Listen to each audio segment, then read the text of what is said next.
Greetings. We have for you the final lesson for the month of November. Once again, I am Russ Hatfield, who is being joined by my twin soul, Kara, who you can see behind my shoulder. She is a higher dimensional member of Ashtar Command and is stationed on Hades Base on Mars.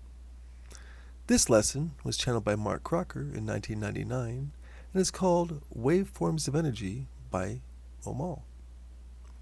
In it, he continues a previous conversation with Kiri where waveforms were mentioned, so the question comes up on whether he saw the waveforms, the things he manifested.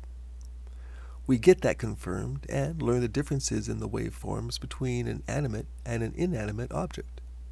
You can follow our online transcript at the link below of our homepage, centerforascension.org. Please subscribe if you want at the end of this video to be alerted to future channeling sessions, editorials from Kara and myself, and lessons from the Center for Ascension. And now, Waveforms of Energy. Greetings, Rust. Greetings, Omal.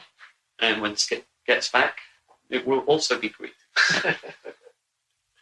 It seems to be an informative session tonight, do you not think so? Totally agree. We're definitely covering a lot of areas I'm not sure we were planning on covering.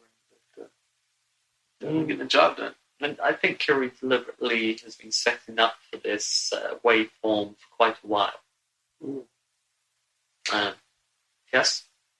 Well, with that waveform, on that same note, it's like I never really got answered on part of how do we see waveforms more, though. She did answer it. Yeah, I'm just not sure how we could put that into practical application down here. I don't think Kiri actually knows how you would do it down there. Oh, that's probably why then. Yeah. It's something she speculated on the possibilities on the ways to do it, but she used Syrian ways that she knows, which is understandable. Right. After all, doesn't everybody use what they know? Absolutely. Try to convert it to things that they are trying to explain to make it easier for somebody, and unfortunately, as you well know, it can unfortunately blur the issue even more. Right. Now you see waveforms, right? Yes. Okay, and when you manifest, you see the waveform of the whatever different waveforms. Greetings, Skip. Omal. Yes. Oh, thank you. Greetings to you, sir. Greetings. For example, when you manifest, do you see the particles of matter coming together into a solid form And coalescing in that form? Right. Yes. So when they do that, do they take a certain way of doing that, or is it different for everything? It's different for each item. For example, the proverbial. Of course.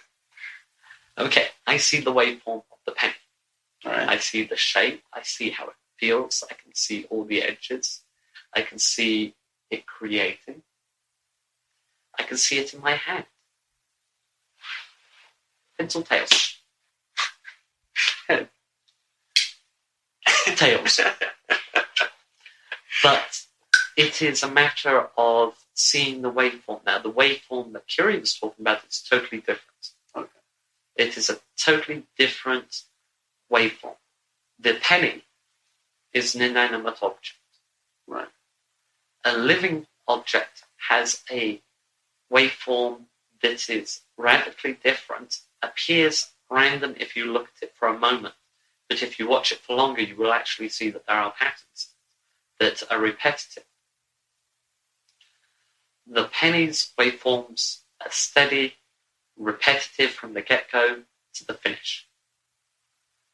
A thought waveform is different. It will be, for example, if we use a zigzag, it would be, see how it repeats, whereas a penny would be very much very similar all the way down through. Yes, but you're taking matter, which is in a form that's totally random and every which way, and you're turning it into a very steady waveform.